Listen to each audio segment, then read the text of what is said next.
On the evening of June 26, 1943, at precisely 6:47, Lieutenant Robert S. Johnson experienced the violent shudder of his Republic P-47 Thunderbolt as 20mm cannon fire ripped through the aircraft's fuselage high above northern France. He witnessed his canopy disintegrate into countless shards while hydraulic fluid sprayed directly onto his face, and 16 Focke-Wulf Fw 190 fighters circled around him like predators. 23 years of age, 13 combat missions under his belt, a single aerial victory to his name.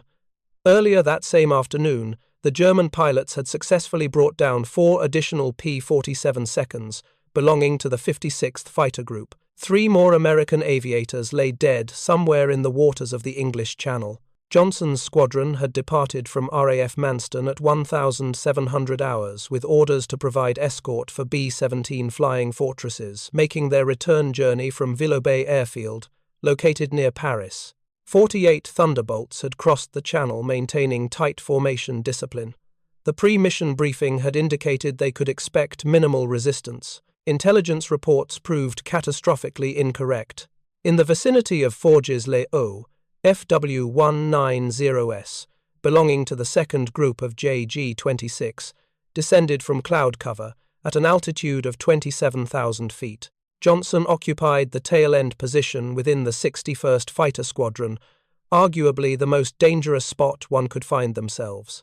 German aviators referred to this position as the coffin corner. The initial burst of fire struck Johnson's aircraft before he managed to transmit any kind of warning. 21 separate 20mm cannon shells tore violently through Pint's fuselage. The hydraulic system experienced catastrophic failure. Scorching oil completely obscured the windscreen. A machine gun bullet grazed the very tip of his nose. Shrapnel from an exploding cannon shell embedded itself deep into his right leg. Yet another shell punched straight through the armor plating positioned behind his head, jamming the canopy frame in the process. Flames erupted inside the cockpit. The P-47 entered a flat spin. Johnson kicked hard on the left rudder while simultaneously pulling back on his control stick. The aircraft's nose gradually came up. The spinning motion ceased. Somehow, miraculously, the engine fire extinguished itself. But Johnson's vision was completely gone. Hydraulic fluid had rendered his goggles completely opaque. He tore them away from his face. Oil covered every inch of exposed skin. He could taste both metal and aviation fuel in his mouth. Reaching upward, he grabbed the canopy release mechanism. Nothing whatsoever happened. He braced both boots firmly against the instrument panel and pulled using both hands with all his strength. The frame had been bent beyond functionality. The canopy refused to budge even slightly.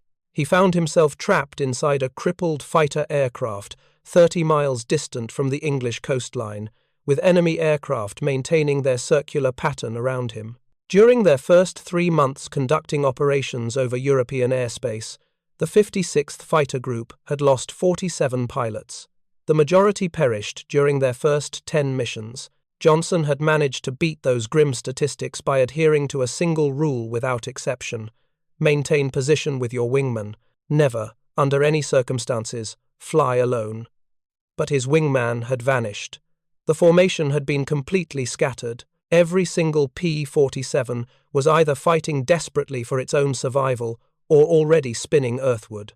Johnson pointed Pint in the direction of the Channel and advanced the throttle to its forward position. The Pratt Whitney R-2800 radial engine coughed roughly but continued running. Maximum continuous power output, 2,300 horsepower. The massive fighter accelerated to 280 miles per hour, despite the extensive damage it had sustained. Republic Aviation had constructed the P-47 around a single fundamental principle: bring the pilot home alive. The aircraft tipped the scales at 7 tons when empty, approaching 8 tons when fully loaded with fuel and ammunition. Certain pilots nicknamed it the Jug, due to its profile resembling a milk bottle. Other pilots called it the flying bathtub. But every single pilot who flew it trusted one particular characteristic. The Thunderbolt possessed the ability to absorb punishment. Johnson had personally witnessed P-47 seconds returning to base with entire cylinders blown away from their radial engines. He'd observed aircraft successfully landing despite having 3-foot diameter holes torn through their wings. But never before had he witnessed damage of this magnitude. Cannon shells had blown gaping holes completely through both wings. The tail section appeared as though someone had attacked it repeatedly with an axe. Fully half the instrument panel sat destroyed. The oxygen delivery system was completely dead. Without supplemental oxygen at this altitude, he possessed perhaps 10 minutes before hypoxia would shut down his brain entirely. If you want to discover how Johnson managed to survive what transpired next, please press that like button. It genuinely helps us share these forgotten historical accounts with greater numbers of people. And please take a moment to subscribe.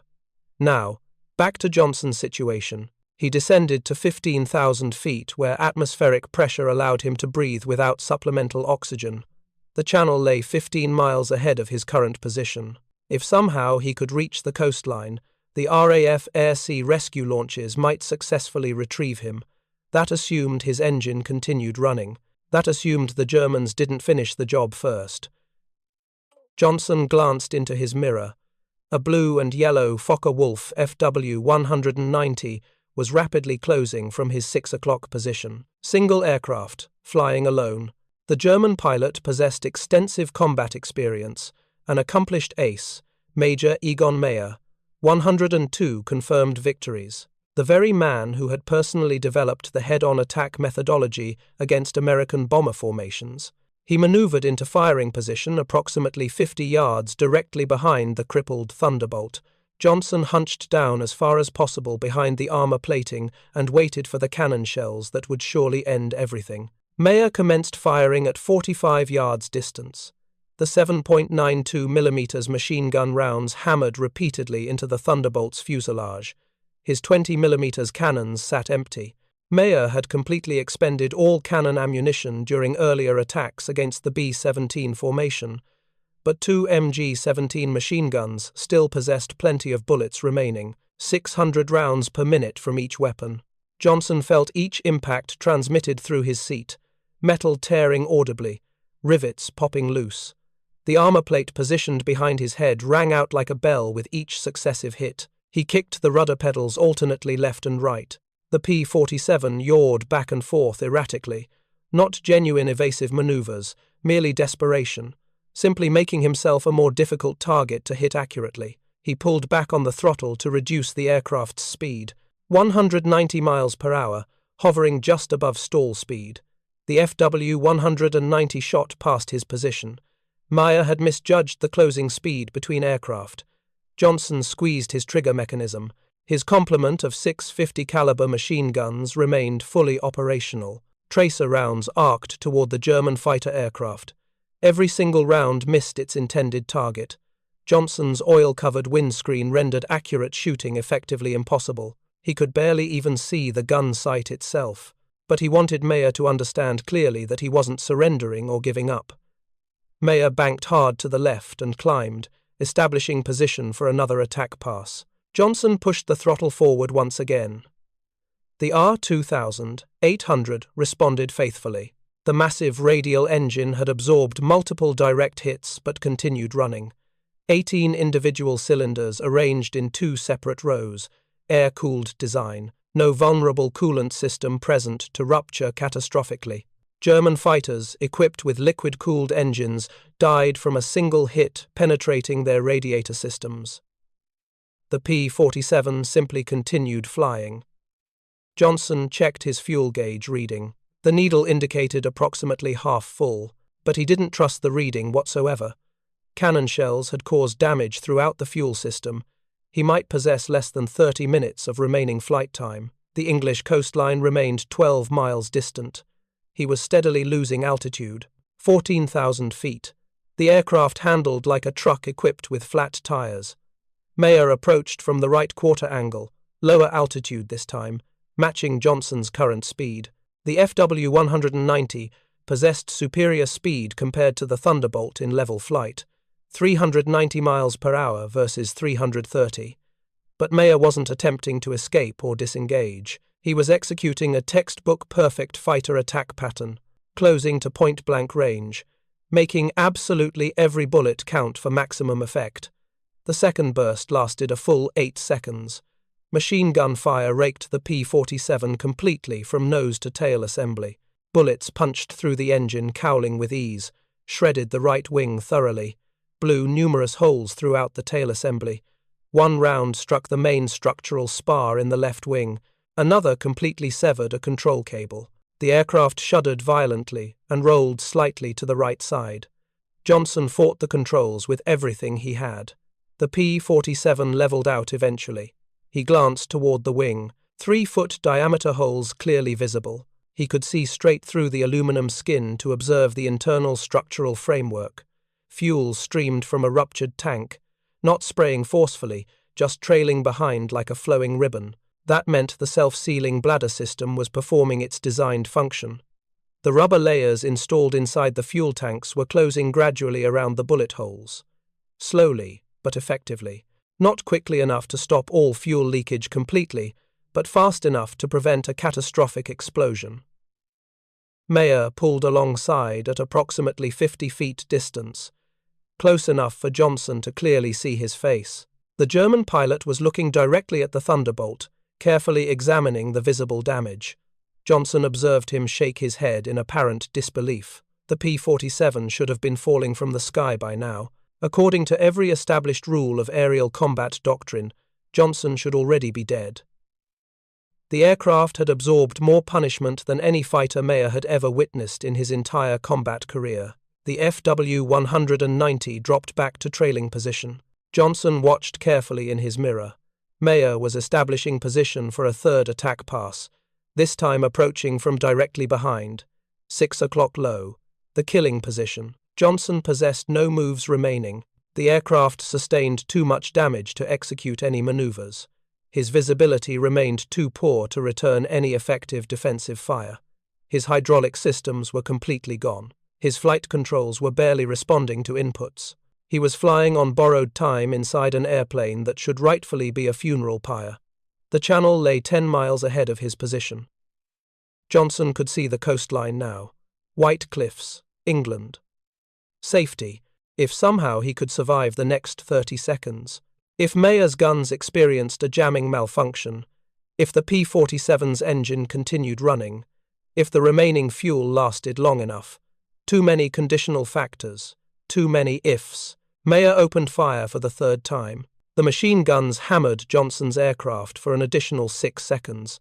The tail section absorbed most of the incoming hits.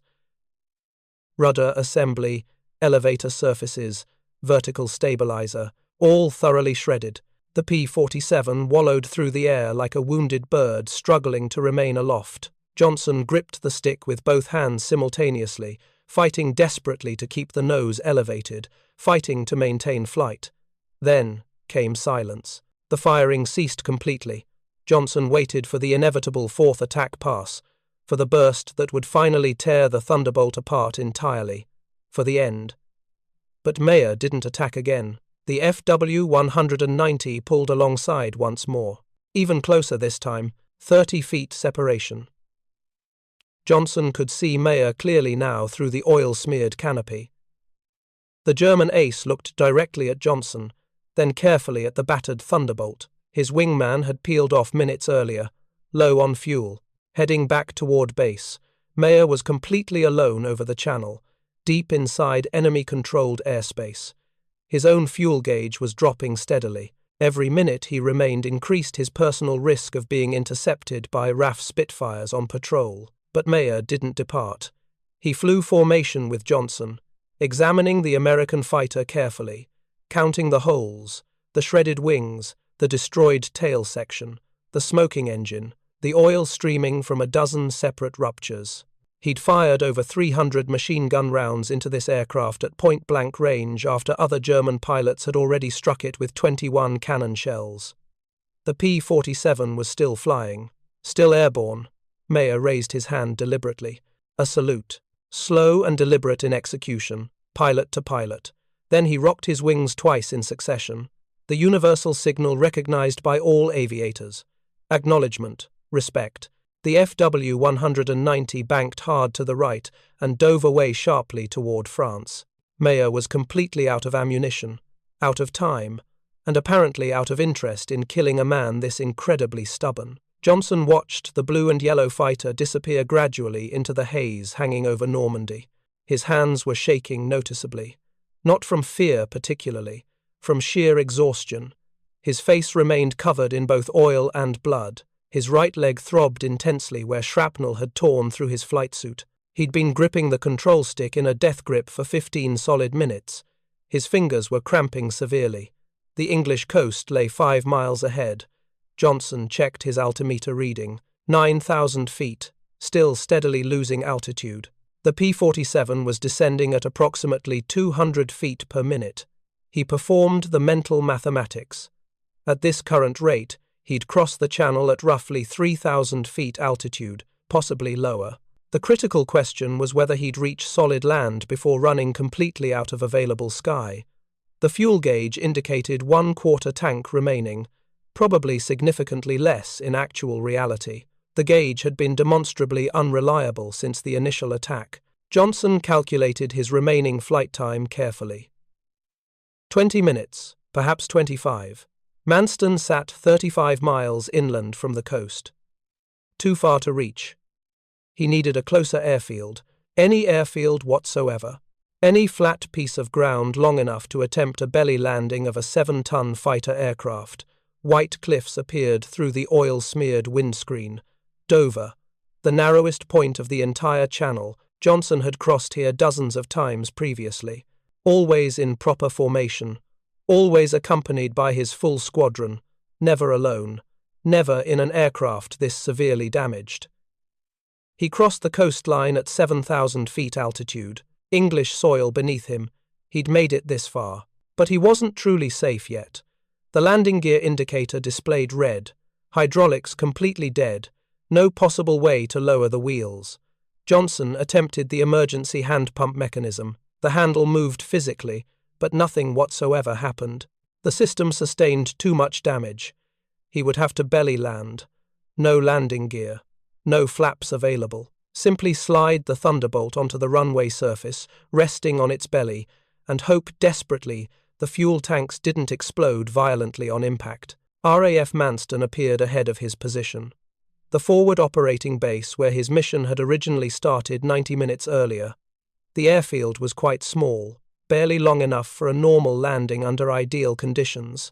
For a wheels-up crash landing with an overweight fighter aircraft, it would be extremely marginal. But Johnson possessed absolutely no choice. His fuel was nearly exhausted. The engine was producing new sounds, grinding noises, knocking, metal on metal. The R-2800 was dying. He circled the airfield once, burning off his remaining altitude. Air traffic control fired red flares skyward. Emergency landing in progress. Clear the runway immediately. Ambulance and fire trucks rolled toward the approach end. Ground crews stopped whatever they were doing and watched. They'd witnessed damaged aircraft before on numerous occasions, but nothing remotely like this. Johnson lined up on final approach. 2,000 feet distance. Airspeed reading 140 miles per hour. Too fast. But without functioning flaps, he couldn't reduce speed further without stalling completely. The P-47 possessed a widespread reputation for being difficult to land successfully even under perfect conditions. With no hydraulics whatsoever, no landing gear, and half the control surfaces shot completely away, it would be nearly impossible. 1,000 feet. He pushed the nose down slightly. The runway filled his entire windscreen. 500 feet. The engine coughed roughly, sputtered. Johnson held his breath. The R-2800 caught again, kept running. 300 feet. He could distinguish individual people on the ground below. Fire crews, medical personnel, officers, all staring upward at Pint, 100 feet. Johnson pulled back firmly on the stick. The nose came up gradually, flaring for landing. The P-47 settled toward the concrete surface. He cut the mixture control. The engine died instantly. Sudden silence except for the wind howling through the countless bullet holes. The Thunderbolt's belly struck the runway at 120 miles per hour, Sparks erupted violently as metal scraped against concrete. The sound proved absolutely deafening, like a train derailing catastrophically. The P-47 slid down the runway length, trailing both smoke and flame. Johnson gripped the control stick tightly, trying desperately to keep the wings level. The aircraft wanted to ground loop violently, to spin sideways and cartwheel. He fought it using rudder and aileron inputs. The nose stayed straight. 200 yards. The P-47 was decelerating, friction performing its job. 300 yards. The speed dropped below 80 miles per hour. 400 yards. 60 miles per hour. 500 yards. The Thunderbolt shuddered to a complete stop. 50 feet from the runway's end. The propeller blades were bent backward. The belly was torn open extensively, but the fuel tanks hadn't exploded. Johnson was alive. He tried opening the canopy, still jammed solid, pushed harder. Nothing moved whatsoever. Smoke was filling the cockpit rapidly, not from active fire, from hot metal and burned rubber materials. But Johnson could smell aviation fuel fumes clearly. The belly tanks had ruptured during the landing. Fuel was actively pooling underneath the aircraft. One single spark and the entire thing would ignite. Fire crews arrived within seconds. A firefighter climbed onto the wing carrying a crowbar. He jammed it forcefully into the canopy frame and levered with all his strength. The plexiglass cracked audibly. The frame bent. The canopy moved approximately 6 inches. Enough. 2 additional firefighters grabbed Johnson under both arms and pulled him out bodily. They carried him away from the aircraft rapidly. 50 yards distance, then 100. Then they laid him down gently on the grass. A medic cut away Johnson's flight suit. Blood had soaked the right leg thoroughly. Shrapnel wound. Not arterial bleeding. Painful, certainly, but survivable. Burns covered his face and hands.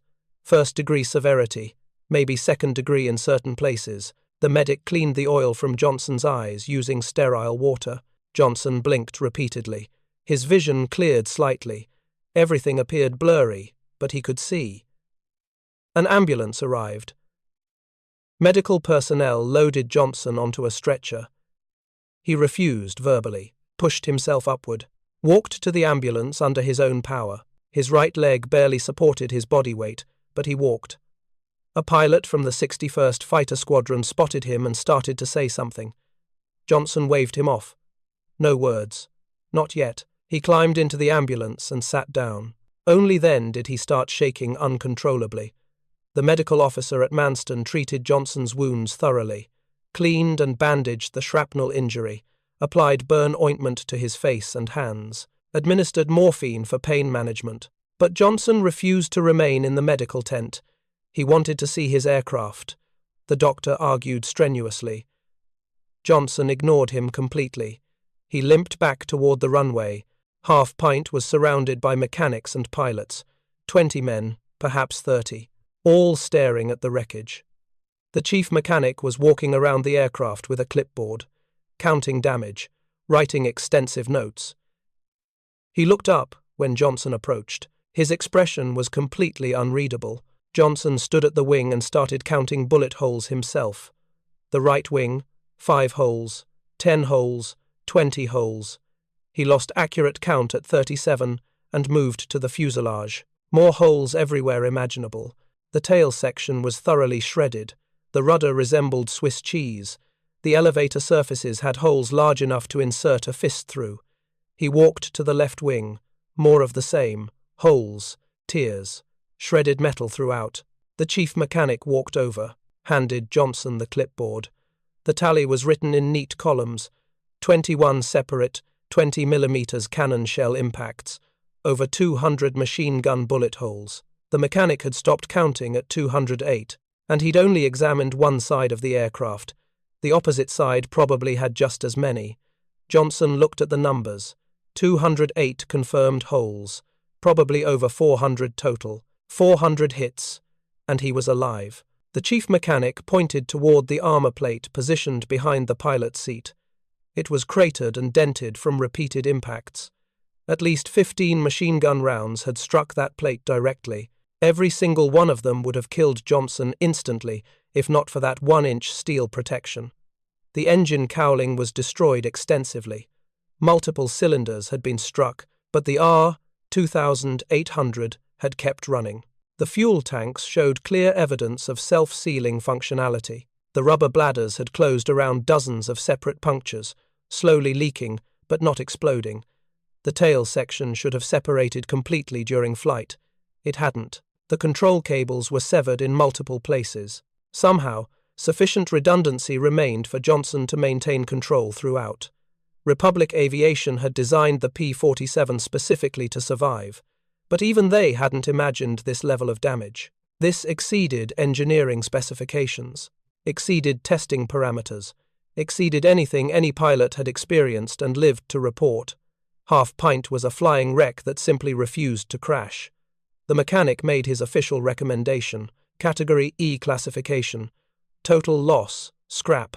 The airframe sustained too much damage to repair economically, but the engine might be salvageable. Certain parts could be recovered for reuse. The rest would go to the scrap heap. Pint had flown its final mission. Johnson touched the fuselage gently. Cold metal, rough where bullets had torn through. This aircraft had saved his life. The German pilot had saluted respectfully, but it was this machine that truly deserved the honor.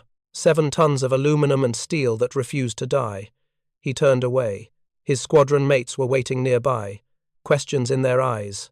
How did you survive that? What happened up there? Who was the German pilot? Johnson didn't have answers. Not yet. Not while his hands were still shaking. The 56th Fighter Group lost 5 pilots on June 26th. 4 were shot down over France. Lieutenant Samuel Hamilton bailed out over the English Channel when his landing gear failed catastrophically. RAF Air Sea Rescue located him 2 hours later north of Yarmouth. Hypothermic, but alive. The other 4 never returned home. Lieutenant Gerald Johnson, no relation to Robert, claimed he'd shot down one of the FW-190s chasing Robert's aircraft. He never mentioned it directly to Robert, didn't want to diminish the story. Years later, he wrote about it in his published memoir. By then, it didn't matter anymore. The legend was already firmly established. Robert Johnson versus the German ace. David versus Goliath. The pilot who absolutely refused to die. Johnson spent 3 full days in the hospital at Manston. Burns treated properly. Shrapnel removed from his leg. Rest and observation for shock. The flight surgeon recommended 2 weeks of medical leave. Johnson requested 5 days. They compromised on 1 full week. On July 3rd, he reported back to the 61st Fighter Squadron at Halesworth, ready to fly. His squadron commander took one look at his bandaged face and grounded him for another week. July 10th, Johnson climbed into a new P-47D, serial number 428461. He named it Lucky, not ironically. Not as a joke. Lucky was exactly what he'd been on June 26th. Lucky the Canopy jammed and prevented him from bailing out over France, where he would have been captured immediately. Lucky the engine kept running despite multiple direct hits. Lucky Mayer ran out of ammunition. Lucky the P-47 was built like an armoured tank. His first mission after the incident was a bomber escort to the Netherlands. Uneventful. No enemy contact whatsoever. Johnson flew tight formation. Watched his 6 o'clock position constantly. Every shadow in the clouds resembled an FW-190. Every distant speck might be an enemy fighter. The fear wasn't gone. It had simply changed shape. He'd looked death directly in the face for 15 minutes on June 26th. The memory didn't fade away. But the fear made him sharper in response. More cautious. Better. He stopped taking unnecessary risks. Stopped chasing kills for glory. His job was bomber escort, protection, not personal glory. Colonel Hubert Zemke, commander of the 56th Fighter Group, noticed the change. The old Johnson had been aggressive, sometimes reckless. The new Johnson was patient, tactical. He utilized the P-47's strengths perfectly. High-speed dives, zoom climbs, energy fighting methodology. Never turning with German fighters in dogfights, never getting slow. August 13th. Johnson shot down his 2nd FW-190 northwest of Evro. Clean kill, no damage to his aircraft. He returned to base and reported the victory without celebration. 1 more tally mark. Nothing special. September brought 2 additional victories. October 8th was different. Johnson and his wingman became separated during a mission to Bremen. Alone again, he spotted a Messerschmitt Bf 110 attacking a B-17. Johnson dove from altitude, 6,000 feet of airspeed advantage. The Bf 110 never saw him coming. Johnson fired a 2-second burst. The German aircraft exploded, his fourth victory. As he pulled up from the dive, he spotted 4 Fw-190s below, attacking more bombers. Johnson rolled inverted and dove again, upside down, firing while pushing forward on the stick to track the target. Unorthodox methodology, highly effective. He shot down 1 Fw-190, then a second. October 10th, another mission to Münster, heavy fighter opposition. Johnson's squadron engaged an estimated 40 German aircraft, a massive dogfight. Johnson destroyed 1 Bf-110 and 1 Fw-190, but his aircraft took severe damage. Again, not as bad as June, but bad enough. Both he and Major David Schilling became aces that day. 5th and 6th kills, 5 or more aerial victories. The threshold that separated ordinary fighter pilots from legends. Johnson had become an ace while flying primarily as a wingman, protecting other pilots, following orders, not hunting kills specifically. Hubert Zemke promoted him to flight leader on November 26th. Johnson's first mission in that role lasted 10 minutes. Fuel leak forced him to abort after takeoff. Embarrassing. But the leak wasn't his fault. Mechanical failure. He flew as flight leader the next day, led 4 aircraft on a sweep over Belgium. No enemy contact, but no mistakes either. December 22nd. Johnson shot down 2 Fw-190s. December 29th. One more. January 5th. 1,944. 2 victories. January 29th. Another. His tally was climbing rapidly. 13 confirmed kills by early February. He was becoming one of the top scorers in the entire 8th Air Force. But he never forgot June 26th. Never forgot how close he'd come to being another name on the casualty list. Every mission started with the same ritual. Walk around the aircraft carefully. Check the armor plate behind the seat. Test the canopy. Make sure it could open. Check the fuel system. Check the controls. Trust nothing. Verify everything. The mechanics thought he was paranoid. Maybe he was. But paranoid pilots came home. Careless pilots died. March brought 6 more victories. Johnson's total reached 19. Second highest in the 56th Fighter Group behind only Francis Gabreski, who had 22. The two of them were racing toward Eddie Rickenbacker's World War I record of 26 aerial victories. No American pilot in Europe had surpassed that number. Not yet. April 1944. Johnson shot down 3 German fighters in one mission. His total reached 22. 4 short of Rickenbacker's record. Gabreski was at 24. 2 short. The race was tightening. But Johnson wasn't competing with Gabreski. He was competing with himself.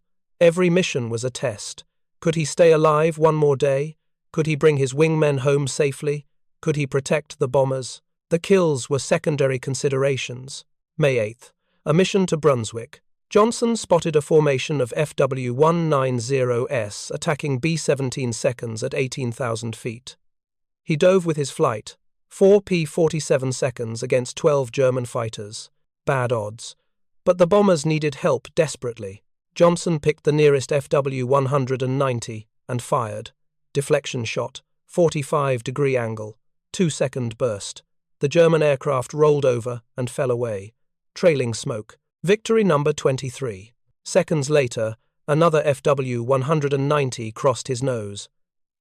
Johnson didn't think. Pure instinct. He pulled lead and fired. 1-second burst. 50 caliber rounds walked across the German fighter's fuselage. The engine exploded violently. The pilot bailed out. 24 victories. 2 short of the record.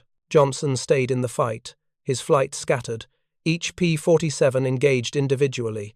No formation discipline. Just chaos. Johnson tracked another Fw-190. This one was experienced. The German pilot saw Johnson coming and broke hard left. Johnson followed. The Fw-190 was more maneuverable, but Johnson had altitude energy. He didn't try to turn with the German. He extended, climbed, reset the engagement, then dove again. The Fw-190 pilot made a mistake. He pulled up to meet Johnson head-on. Mutual pass, both aircraft firing. Johnson held his trigger down. 3 seconds. The German's canopy shattered. The aircraft snap-rolled right and dove. Out of control. Johnson pulled up hard. 6 Gs. His vision tunneled. Grey edges. He eased back on the stick. Vision cleared. The Fw-190 was spinning toward the ground. No parachute. 25 victories. 1 short of Rickenbacker's record. Johnson checked his fuel. Low. Ammunition almost empty. He called his flight. Formed up what was left. 2 P-47 seconds. The other 2 had broken off earlier. Low fuel or damage. Johnson led the pair back toward England. No celebration, no excitement, just exhaustion. 3 kills in 12 minutes. His hands were shaking again, like June 26th, but this time from adrenaline, not fear. He landed at Halesworth at 1,400 hours. Debriefing took an hour. 3 confirmed victories. Gun camera footage reviewed. Witnesses verified. The intelligence officer made the announcement. Lieutenant Robert S. Johnson. 25 aerial victories. 1 short of Eddie Rickenbacker. Tied with Francis Gabreski. The highest-scoring American pilots in the European theatre. Gabreski shot down 2 German fighters 3 days later. 26 victories. He tied Rickenbacker's record. Now Johnson was behind. 25 versus 26. The squadron was buzzing. Who would break the record first, Johnson or Gabreski? The press was interested. War correspondents showed up at Halesworth asking questions, taking photographs, writing articles about the 2 aces. Johnson ignored the attention. He focused on the missions. May was brutal. The 8th Air Force was pushing deep into Germany. Berlin, Munich, targets that brought up everything the Luftwaffe had left.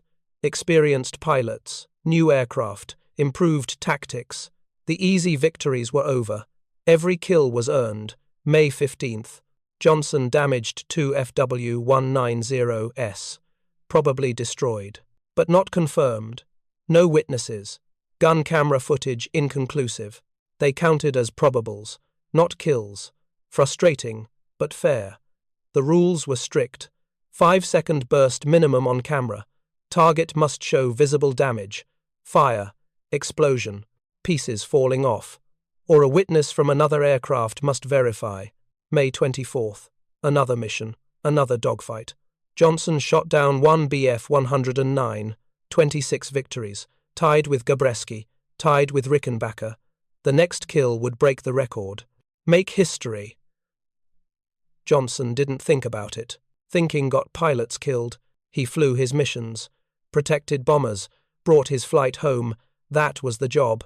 Hubert Zemke extended Johnson's combat tour. Standard rotation was 200 combat hours. Johnson had logged 197. But Zemke needed his best pilots. Germany was throwing everything into defending the homeland. Experienced fighter pilots were worth more than fresh replacements. 3 more hours wouldn't kill him, probably. May 27th. Johnson led 8 P-47 seconds on a sweep over France. They encountered a formation of Fw-190s near Reims, 12 German fighters. Johnson's flight had altitude advantage. They dove. The Germans scattered. Johnson locked onto 1 Fw-190, chased it down through 8,000 feet. The German pilot was good. He jinked, barrel rolled, splits maneuver, everything. But Johnson stayed with him, patient, waiting for the mistake. The Fw-190 pulled too hard in a turn, stalled, nose dropped. Johnson was there. 1 second burst. The German aircraft exploded. 27 victories. Robert S. Johnson had broken Eddie Rickenbacker's World War I record, first American pilot in Europe to do it. The news reached Halesworth before Johnson landed. The ground crews were waiting when Johnson taxied to his hard stand. They'd heard the radio traffic. 27 victories. A new American record. Mechanics and armourers surrounded Lucky before the propeller stopped spinning. Someone had painted another kill marking on the fuselage, a small swastika, the 27th in a row along the left side of the cockpit. Johnson climbed out of the cockpit. No celebration, no speeches. He walked to the debriefing room alone, filled out the combat report, gun camera footage, witness statements, time, location, target identification. The intelligence officer reviewed everything and stamped the form. Confirmed. Official. 27 aerial victories. More than any other American pilot in Europe. Hubert Zemke called Johnson into his office that evening. Promotion to captain effective immediately. Orders to return to the United States. War bond tour. Public appearances. The military needed heroes for morale. Johnson had become exactly that. The quiet pilot from Oklahoma who'd survived 200 bullet holes, who'd broken Rickenbacker's record, who'd proven the P-47 could fight and win against the best the Luftwaffe had. Johnson flew his final combat mission on May 8, 1944, 91 total missions, more than any other pilot in the 56th Fighter Group at that time, 203 combat hours, 27 confirmed victories, 2 probable kills, 4 damaged. He'd flown 3 different P-47 seconds during his tour, Half-Pint, Lucky, and a third aircraft he'd named All Hell after his squadron's radio call sign. The statistics didn't capture everything.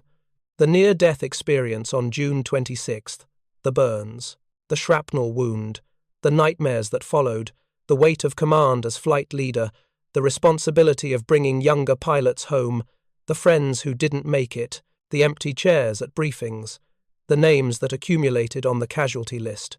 Johnson left England on June 6, 1944. D-Day, the largest amphibious invasion in history. Thousands of Allied soldiers landing on French beaches while Johnson sailed west across the Atlantic. The timing was coincidental but symbolic. The war in Europe was entering its final phase. The tide had turned. American fighter pilots like Johnson had helped turn it. He arrived in New York on June 12th.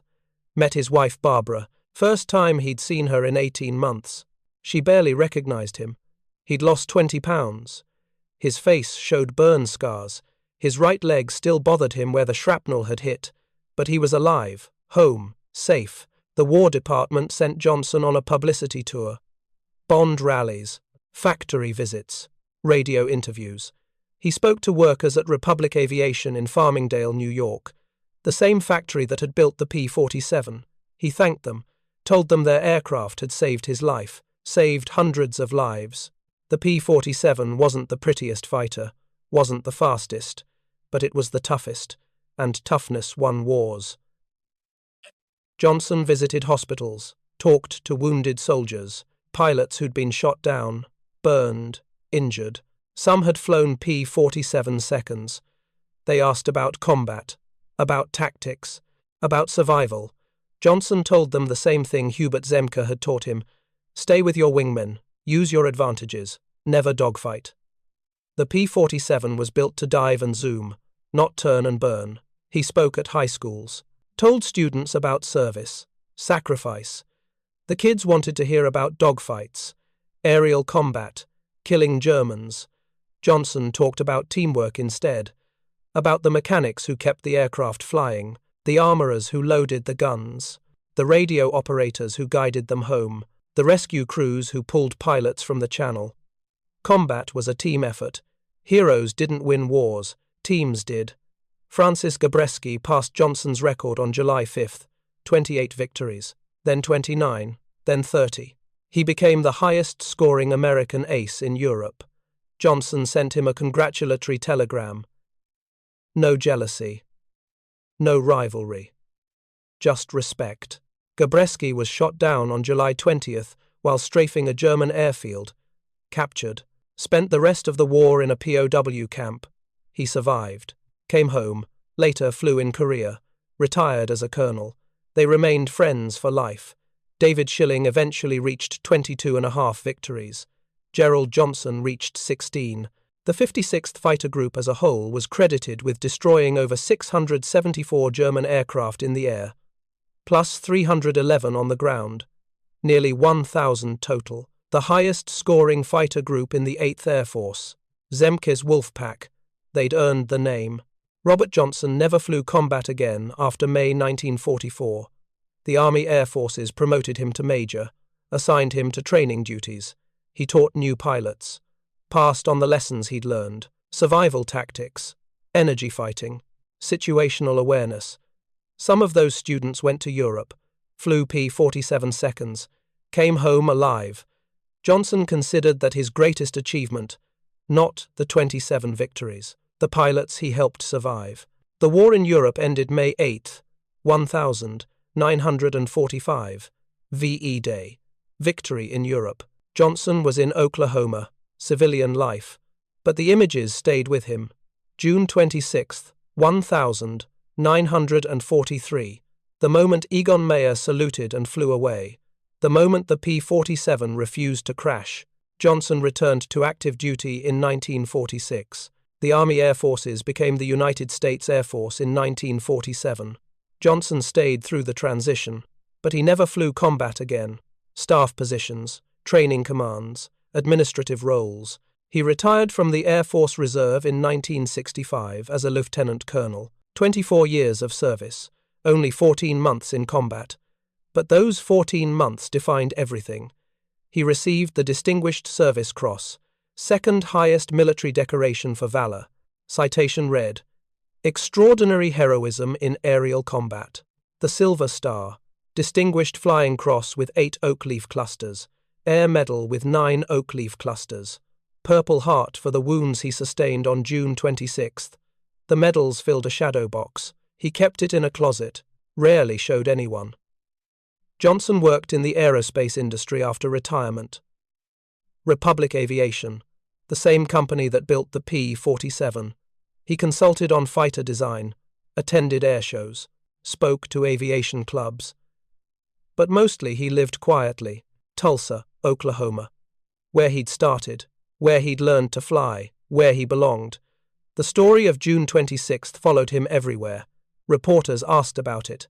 Historians researched it. Aviation enthusiasts debated it. Some claimed the German pilot was Egon Mayer, the ace with 102 victories who died in 1944.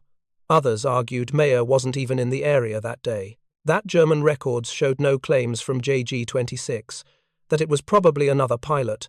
The identity remains debated. But what's certain is this.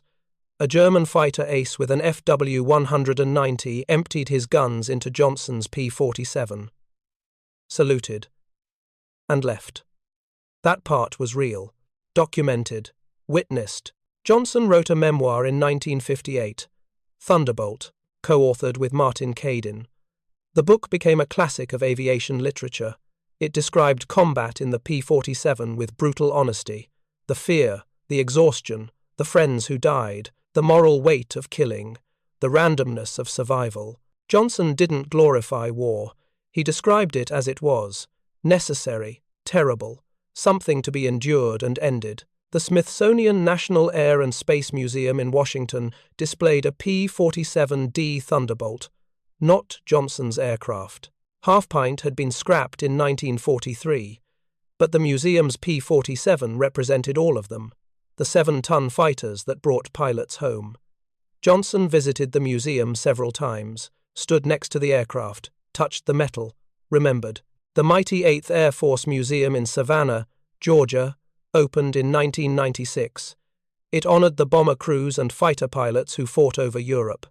Johnson attended the dedication, met other veterans, pilots he hadn't seen in 50 years. They were old men now, grey hair, slow movements, but they remembered the missions, the fear, the friends who never came home. They remembered everything. Johnson died on December 27, 1998, Tulsa, Oklahoma. 78 years old.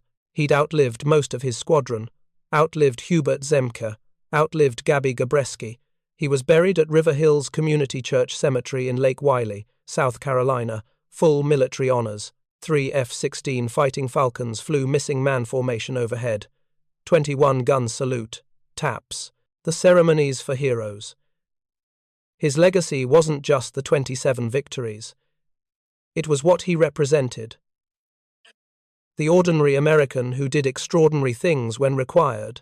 The pilot who followed orders, protected bombers, brought his wingmen home, who survived when survival seemed impossible, who earned respect from his enemy through sheer refusal to die. The P-47 Thunderbolt flew in every theater of World War II, Europe, Pacific, Mediterranean, China, Burma, India. It destroyed more ground targets than any other American fighter. Thousands of locomotives, tanks, trucks, bridges. But pilots loved it for one reason. It brought them home. Even when shot full of holes, even when it should have crashed, the P-47 kept flying.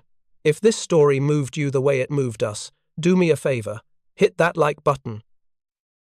Every single like tells YouTube to show this story to more people. Hit subscribe and turn on notifications. We're rescuing forgotten stories from dusty archives every single day. Stories about pilots like Robert Johnson who refused to quit even when their aircraft had 200 bullet holes. Real people, real heroism. Drop a comment right now and tell us where you're watching from. Are you watching from the United States, United Kingdom, Canada, Australia? Our community stretches across the entire world. You're not just a viewer. You're part of keeping these memories alive. Tell us your location. Tell us if someone in your family served. Just let us know you're here. Thank you for watching. And thank you for making sure Robert S. Johnson doesn't disappear into silence. These men deserve to be remembered. And you're helping make that happen.